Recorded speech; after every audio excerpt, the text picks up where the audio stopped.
Hey everybody, can you hear me?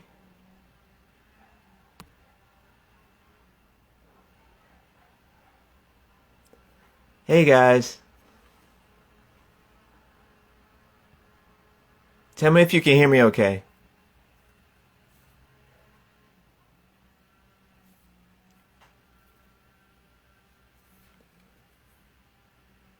Alright, great. We're gonna just kind of hang out for a little minute and wait for some people to join us.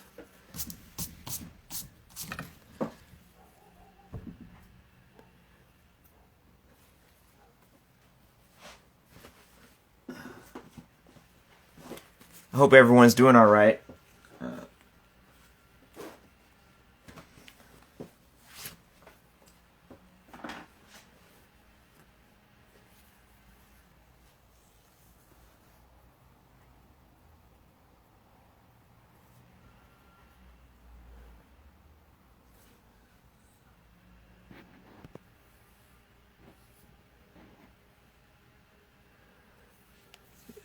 So everybody have a good weekend? Or is having a good weekend? It's kind of blurred at the moment.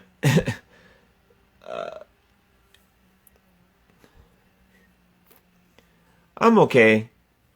We just got finished doing a blues festival in Selma. So it felt like Friday. That was on Thursday. It felt like Friday, so I'm forgetting what day it is. Today is definitely Saturday. Busy but good. Cool. So any weekend is better than any week. This is true.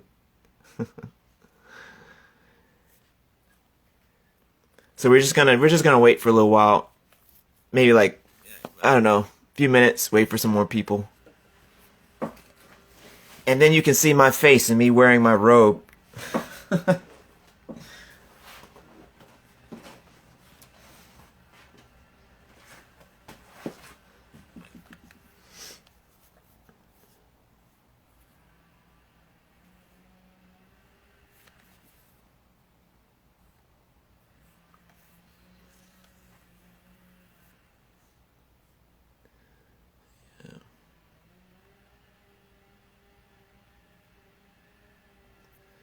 Good morning. Took me a while to figure out so long. Doing good. Yes, it is Saturday. Yeah.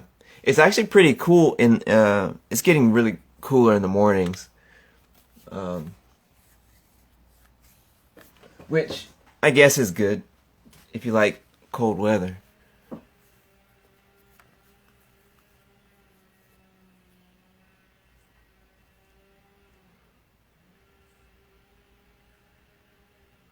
So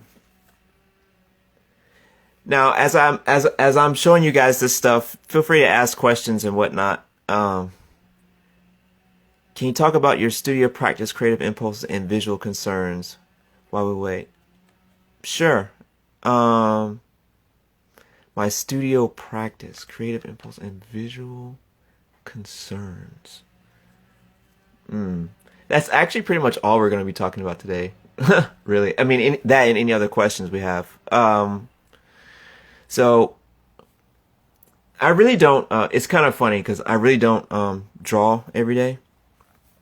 Um, when I was younger, I used to. I used to draw a whole lot when I was younger, but I actually don't draw that much every day because I don't really have to. Um, and I say that because I say that because I know what I want to do already, so I don't have to practice doing it. When you're younger and you're learning something, you practice so you can get better at it. But once you know how to do that thing, you don't really. You do practice some, but it's not as important. Once you have a skill down, you can just do it. So you focus more on your content, and that's what you kind of. Actually, let's go ahead and get started. We're gonna go ahead and get started because that's gonna be a conversation.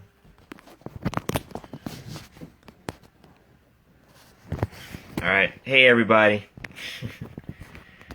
So, my name is Winfred Hawkins, and this is my little studio. I hope you guys are having a great weekend so far. Um, I'm from Montgomery, Alabama, for those of you who do not know, and I graduated from Savannah College of Art and Design, which is an art school in Savannah, Georgia, obviously. And I graduated in 2007, so, you know, that was some years ago. I've been a graphic designer for about, well, since 2007, really. Oh,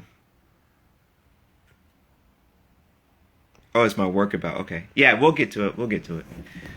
What are your favorite part about doing the 1413 Art Street? What other murals have you done? Honestly, the favorite part was seeing how the community was responding to it.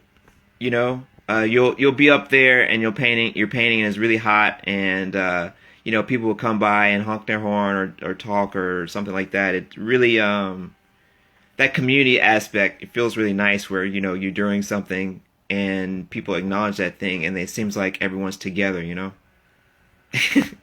What's up, Kevin? King's Canvas over here. Hey guys. Yeah,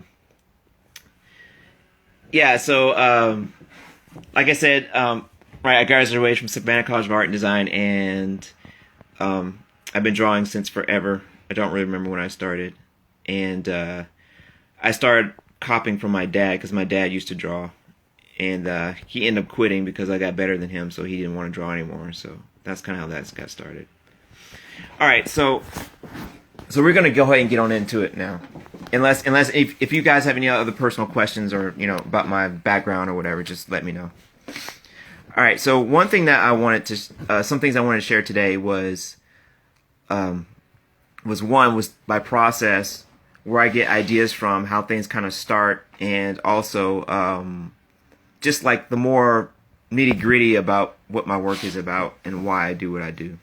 So one thing I'm going to show you is, as far as content is concerned, is like, okay, I don't read a whole lot. I really do not. But I do research things when I'm thinking about a subject or something to draw. So over here, so these are some of my books, my source books. Right, we got a lot of anime over here. We got some Spawn stuff. We got The Watchmen, which is a really good book, which I reference in some of my drawings. So a lot of my drawings and paintings I reference other artworks and other artists in my work. And, you know, I have a lot of, this is like my graffiti kind of street art section down here, which is a lot of what my recent work is influenced by, a lot of street art, graffiti art. Got some Pokemon books, references books. I was into Salvador Dali for a good while. And for those of you who don't know, I'm dyslexic, so sometimes I get words mixed up. Like when I'm talking, sometimes I pause a lot because I'm trying to bring up the word in my head. But that's, I don't know if you guys know that, but that's part of some what my work is about as well. I got some favorite artists in here. Kim Jung-gi, he's really cool. I have a few books by him. I can't really show you stuff in here because he's very provocative sometimes, and I don't think the museum would appreciate me showing you guys that stuff. We got this book here, which I've read all of this. This is a really interesting book. When I Was a Slave, is slave stories in here, and I reference some of this stuff in my work as well. We got this awesome Batman series that I've been reading. So what I learned from other artists and different styles and comic books and stuff is how to, one, the storytelling of it, and also the visual look of it. And I switched my styles a lot. I kind of grew up drawing comics and drawing traditional stuff as well, and I've decided just to kind of go back to that comic book type of idea in anime. We also have let's see here. It's groundwork books from different animes. So basically they show you in here the cells, the different animation cells, and how they plan on, you know, animating a certain section. It's like the background of how they make various animes, and that helps a lot sometimes because I try to make my work very active and have a lot of movement in my work. And also we have spray cans and stuff for graffiti stuff. We got some music books because I play guitar every once in a while, which influences my work sometimes. We have this giant anatomy book because you got to know anatomy. And all of this, actually, all of this section down here is my anatomy book section. You know, this one is actually about makeup and the like how people do makeup and faces and stuff, which is very important when you're coming to like color theory and how to make eyes look a certain way or certain colors do certain things and all that. And over here we have like, so this section up here is like my poetry type section and stuff like that, where I reference various mostly black poets, but all other kinds of poets and stuff like that, and song books and stuff. We have this section is like my philosophy type stuff, where it's mostly like religion and well, there's some more poetry stuff in here, but got a Buddhist book up here. We have this book is about Egyptian gods and goddesses and stuff. We have a Tai Chi book. You know, my Bibles are downstairs, but you know, I grew up really religious and stuff, but I've always you know, it's always good to just kind of know stuff. And when you're, especially when you're referencing a bunch of other things in your artwork. Here we have like a bunch of my artist sections. So Jack Vetriano is really good. He does really nice storytelling.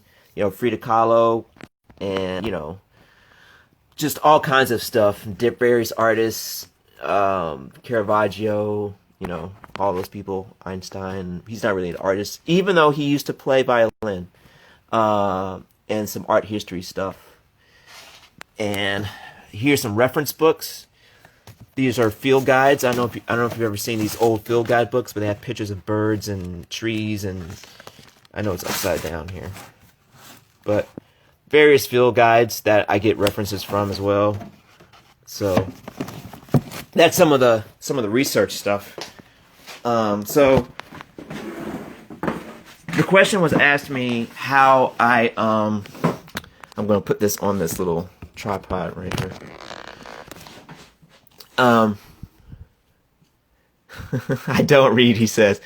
I mean, I reference. I don't read, you know? Like, if there's something I'm interested in, I'll go and find that thing and read up a little bit about it, but I don't sit down for hours every day and, like, read. You know, I'm not that kind of reader. But I do look things up, you know? And especially, like, the internet, you know, I mean, come on, like, you just Google it, right? So, the question was asked me what my work is about and how I come to do certain things. So a little bit about the process that I really want to show you guys is some of the original drawings. So this is a drawing. This is done with pen, and I draw these and I cut them out of my sketchbook and then I scan them. And the reason why I'm showing you this is because when I show you this, the big one, that the final version of this, these lines on here are much, much better than the final product. As you can see, they're very, very sharp and very clean. And when I scan them, I lose a little bit of that quality, which is okay for what I want to do. But the point is, I just kind of wanted to show you some of the background stuff. So there's this, and gotta find my book that I had it in. There's this, and We have, let's see here.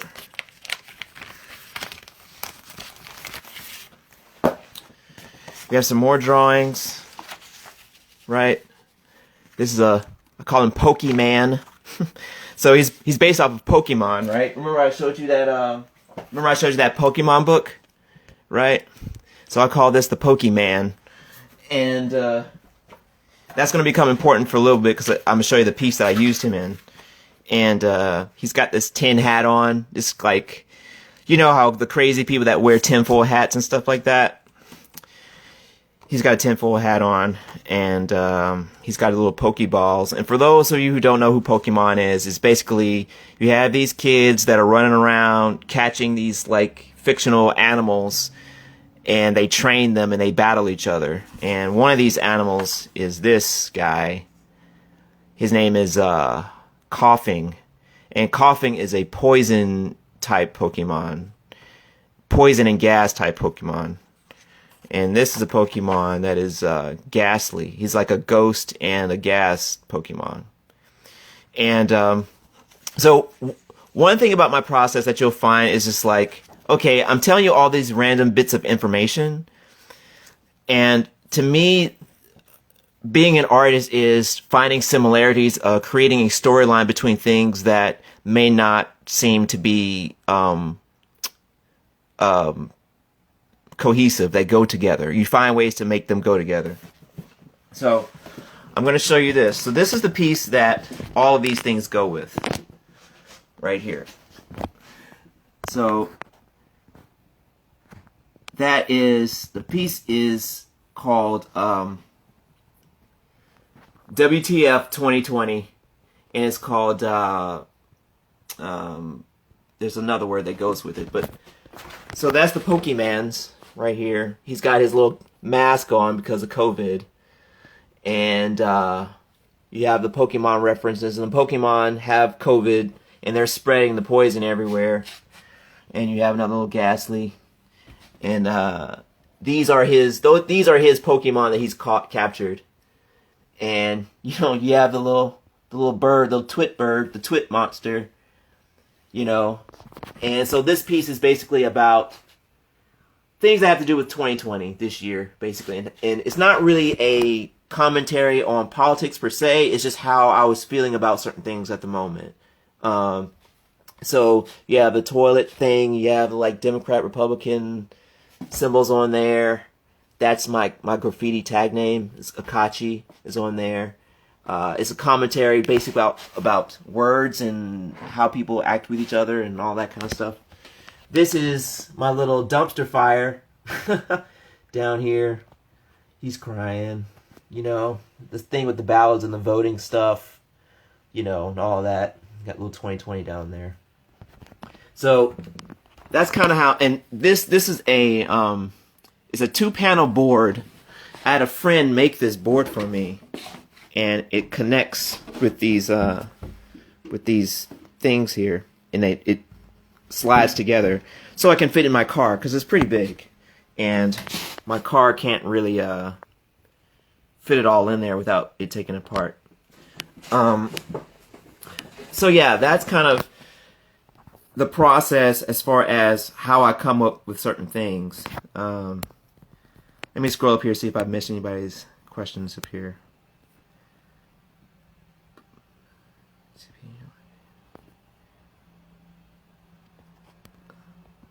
Okay, so that's kind of how I work. I think about, it actually takes me a long time to come up with ideas as far as, which is one reason why I don't particularly draw every day. If I'm learning something, I will draw a lot. But once I'm done with that particular style, it's a matter of, let me just say it this way. It's form follows function. The reason why I draw the way I draw is because I'm trying to convey something in a certain way. And that's why I learn certain things. So, for instance, so I have these really old sketchbooks. Some of you have seen before. And they're really kind of goofy, like stupid looking drawings. And one thing that I did was, a long time ago, I had some nerve problems in my arms, and I was teaching myself how to draw with my opposite hand. I'm left-handed, so I was teaching myself how to draw with my right hand. And these are some sketchbooks, old sketchbook drawings, paintings that I did with my opposite hand. You know, that's Jacob, my little pet monkey. He's not a real pet monkey, but, you know. These old drawings, old paint. These are watercolor paintings that I've done. And usually what I do is I'll come up with ideas. This is like a brainstorm session. And I'll basically just draw any random silly thing that comes to mind. And then after that, I'll, you know, sift through it. I'll basically,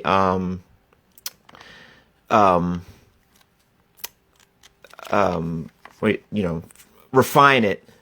And then I'll draw it again with my left hand, with my good hand, my left hand. Here's another book. These ones have more colors in it. And these are really old. I did these in like 2012 or something. And some of this stuff, that's supposed to be me. Some of this stuff is just me just practicing and just, you know, doodling and trying to figure out, you know, what I'm doing here. And so that stuff slowly translates into this, you know. So this is a sheeple. I'm working on a series right now dealing with sheep people. And this is a smaller piece. Hold on, let me move some of this stuff out the way.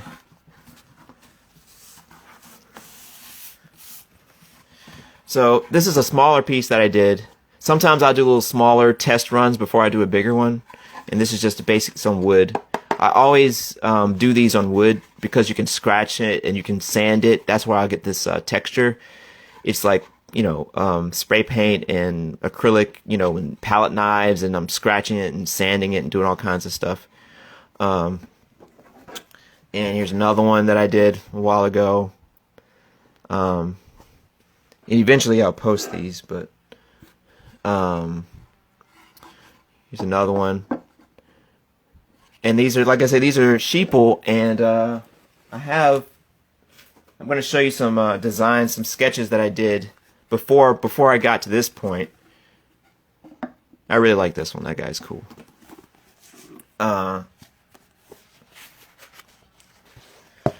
So before I got here, you know. And I have themes on my sketchbook, so, you know, usually a sketchbook is about a certain thing. So this sketchbook is about sheeple, and all these are all the little versions of my sheep people that I've done. And like I said, I draw them with my right hand first, and then I go back and make them better. You know, just a bunch of random designs and stuff like that. Beavis Butthead references, and giant fake boob sheeple. So the story is she stuffed her chest full of wool to make her have bigger breasts. And some of these are actually based off of people that, like, if I'm sitting in a coffee shop or something like that. What is the sheeple story? So the sheeple story is basically, so I have a little world, a little universe that I have all these stories. I keep these stories in, and the sheeple don't really fit in that storyline quite yet. But the basic idea of the sheeple is that it's the idea of people blindly following. And there's some things that, remember I told you that I research stuff before I do them. So there's some fun facts about sheep that you should know, and I show in some of these works here. So one is that their sheep are nearsighted, and they can't see very far distances. So like they also like to stay in well-lit areas, and for that reason, when I draw the sheeple, they have like a fascination with light and fire. So Let's see if I can find some here. So for that reason, when I draw the sheeple, they have they like to be around light and fire, and when I do that, it's like a game that I play. So like this, right? This sheeple is fascinated with the light that's coming from his phone, right? So the phone is supposed to be shining to his light, and he's like entranced by it, you know?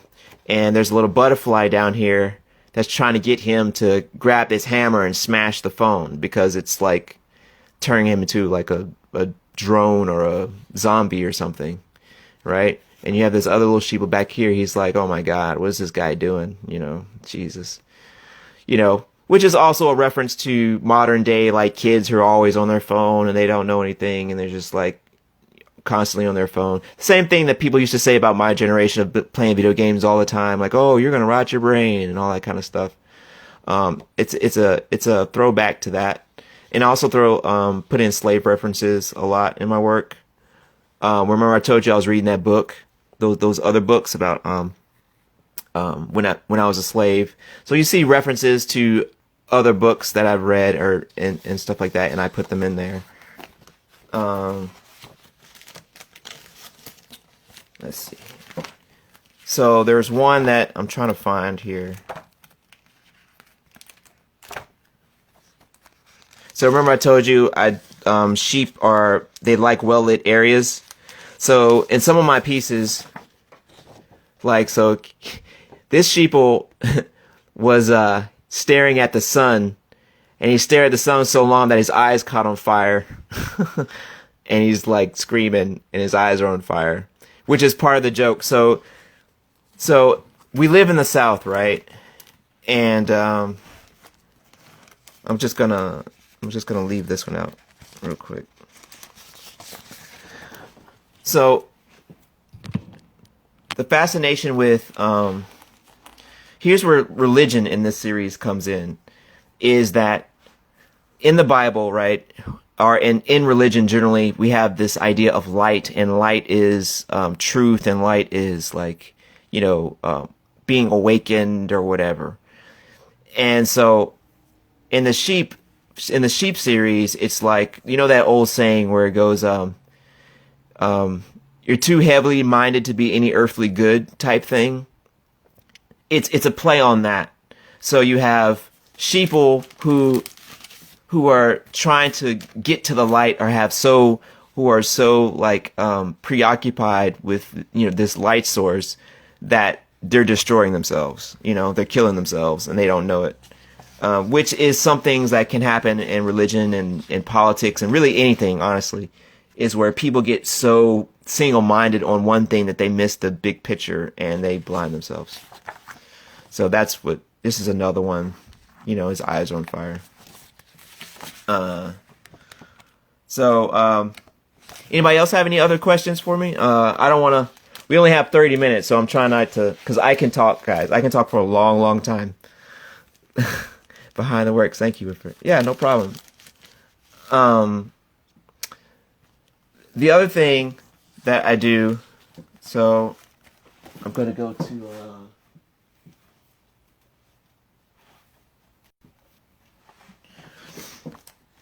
I'm going to go back to this. So one of the reasons why, yeah, thanks. I appreciate it. And so remember I told you that, the style is a choice, basically. And the reason why I draw the sheeple the way I do them is to, it is a more playful kind of joking kind of thing. And I can switch styles a lot. Oh, I almost forgot to show you something else.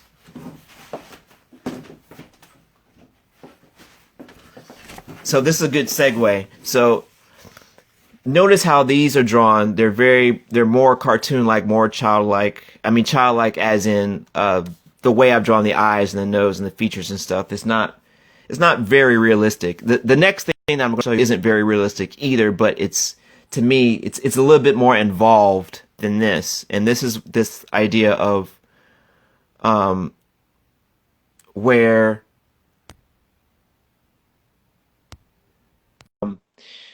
form follows function, so I don't necessarily have to, I hope, I don't necessarily have to, um,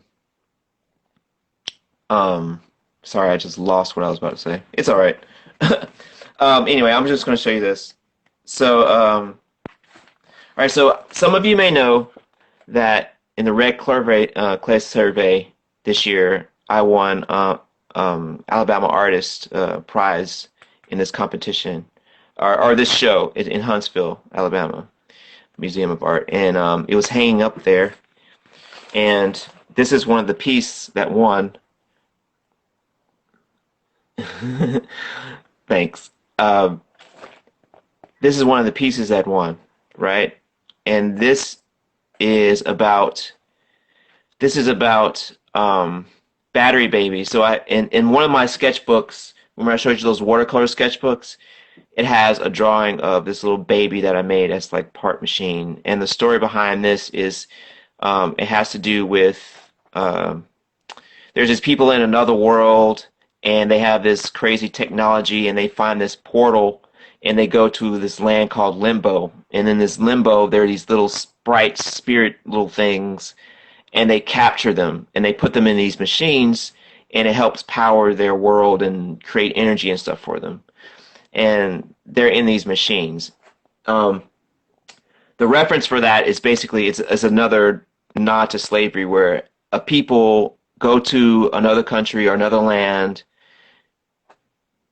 enslave another people or race or thing, and then make them work and produce the foundation of their society or whatever. So that's what the Battery Baby is originally for. That's their basic storyline. And in here, I use references to the Pietà, which is a famous sculpture by Michelangelo, where normally that would be Mary, and this one would be Jesus, right?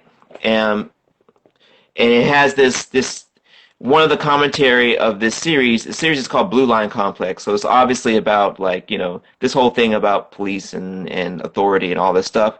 But the purpose of the series isn't necessarily to bash police or protesters or anything like that. The main idea is to show, and which is why I purposely use robots and I don't use people, because it's not about people. It's about a system. It's about a system that allows for certain things to happen, good and bad, and that is what the purpose of this is.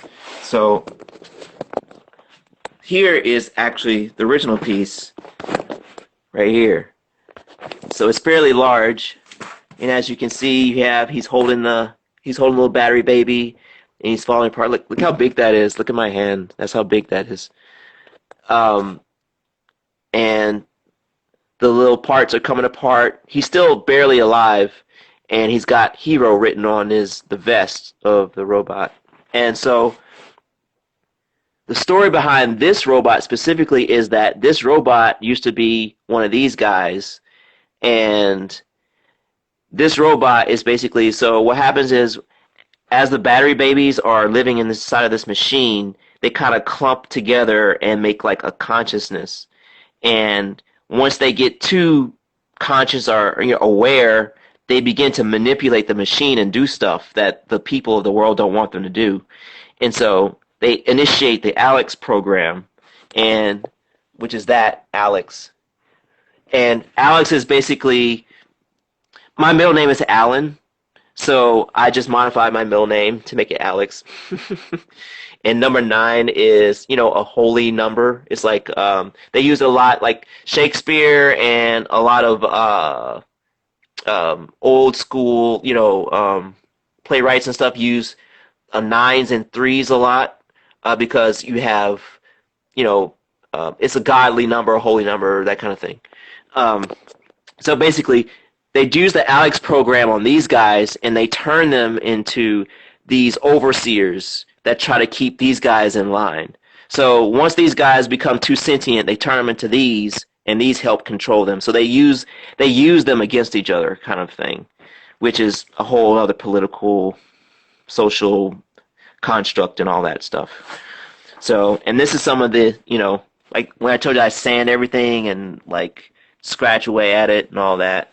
Um, so that's what all that is. All the graffiti references from all those other books that I've used, like that. Uh, yeah. So there's many levels to my work, and some of it you may not really recognize until I just tell you. Like, for instance, like this, the background here. Actually, I'll show you in a smaller one. It's better I show you in a smaller one. All right, so if you look at this background, these squares, the square here and the square here, that's a reference to oh my God, I just lost his name.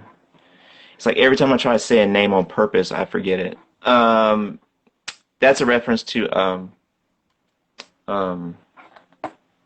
oh my God, I forgot his name.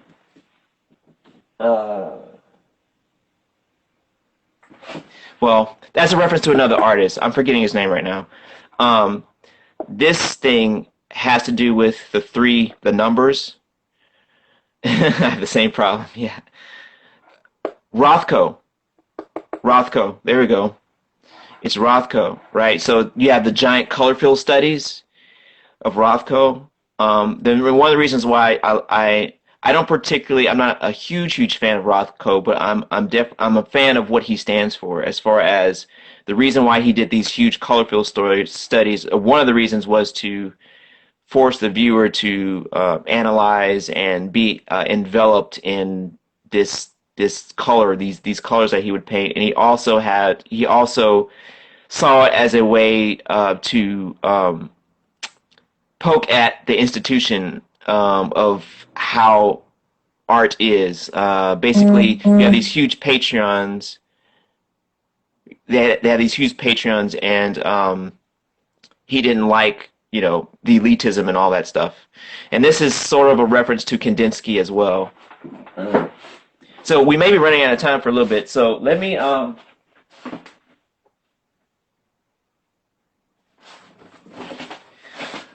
if you guys have any other questions for me, because I don't want to talk too much, give you guys a chance to ask questions. If you have anything else you want to know, like here's some Basquiat, here's Kandinsky, you have these 3 lines here, these strokes that he uses a lot. That's where that comes from. So yeah, if you have any other questions you want me to talk about, or if you have anything, please let me know, because sometimes it can be a lot. So one artist I really like a lot too is Alphonse Mucha. He has these wonderful the line quality that he has is really great. So anyway, this has been awesome. Thank you, Winfred. No problem. And one day I want to do some more of these on my personal Instagram, which, by the way, is 33 Akachi, 33 AKACHI on Instagram. And Akachi means hand of God in Igbo. And Igbo is a West African language or dialect that I've purposely used for certain reasons. So I would show you more of my studio, but it's really messy. I can't really walk through the second half of it. But I'm really glad for the museum to help do this. I think it's very difficult trying to explain your work when it has so many layers to it in a very timely manner. But I hope I've answered some of the questions and give you a little bit more insight on how I do things and where things come from. Whoever will join in. All right. So I want to show you this. This guy is one of my favorite graffiti artist. His name is Dame, Daim, right here.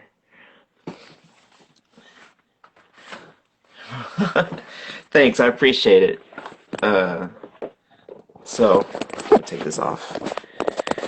So Dame is really cool. He's from Europe, and one day it'd be awesome if I could meet him in person. But this is the kind of stuff he does. I don't know if you can see that too well, but he does that kind of really 3D kind of stuffs like this. Very expressive and like, you know, that kind of stuff. So, and one of the reasons why I use graffiti references are this idea of things that are weathered and is because of what graffiti represents as far as this idea of you go through a lot, you know, to put your name out there, and even like when you look at old trains and stuff, how it's all rusted and beat up and stuff, it's like, you know, it's really like there's a story behind that, you know, right? Like what's the story behind someone who gets up early in the morning and paints trains, knowing that, you know, no one or a lot of people don't even care, they'll never be like famous or anything. It's just like, you know, what's the story behind that guy? Like what happened in his life to where now he gets up in the mornings, risk getting thrown in jail just to spray paint a train, you know? But anyway, I think we are coming to the end of our time here, and I've tried to not bombard you with stuff, but it's really a lot. It's very, like I said, my work has lots of layers to it, so sometimes it's very difficult to explain it in a short time. But I hope you've learned just a little bit more about it, and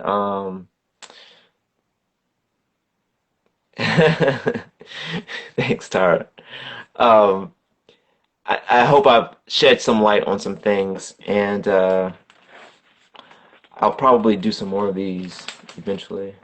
So, with that, if anyone has any other questions, I'm trying to see if I forgot to say anything.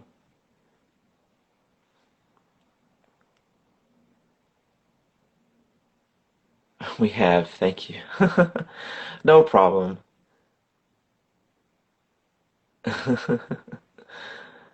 So, I'm going to.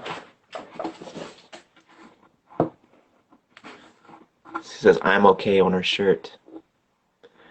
These pills are a reference to the Matrix, and I actually originally did this as a commission. The bigger piece is huge. It's much bigger than this. This is a sketch, and these pills are a reference to the Matrix because what happens was this sheeple was trying to get to the sun, and she actually reached the sun, and she figured out that it's not what she thought it was, and so she got really sad about it. And so it's all these pills about the Matrix, you know, like knowing what the Matrix is, do you still stay in it or do you leave, you know? And so she's like, I'm okay, but she's not really okay because she knows the truth, kind of thing. And another thing about sheep is that modern sheep, like the original sheep, are very dangerous. They're extremely dangerous. They're crazy buff and they have these giant horns, and that's why sometimes I cut their horns off. It's like they're domesticated. So their horns have been cut off. It's like they're disconnected from their history, from their past or whatever, and they're trained to be these obedient things. So that's what some of that's about. But okay, guys. Like I said, if you have any other questions for me, you can also reach me at 33 Akachi, Akachi, and I really want to thank the museum for doing this, and they've been doing a lot of wonderful things with other artists as well, and I hope to hear from you guys soon. Like I said, if you have any other questions, you can always message me in my other Instagram or Facebook, or, you know, I also have a YouTube channel as well. 33 Akachi. I don't have a whole. Actually, my YouTube channel shows me making some of this stuff. It has some process videos, and I and all the music on there is the music that I made myself. So anyway, well, thanks so much for joining me, and I guess we'll call it a day. And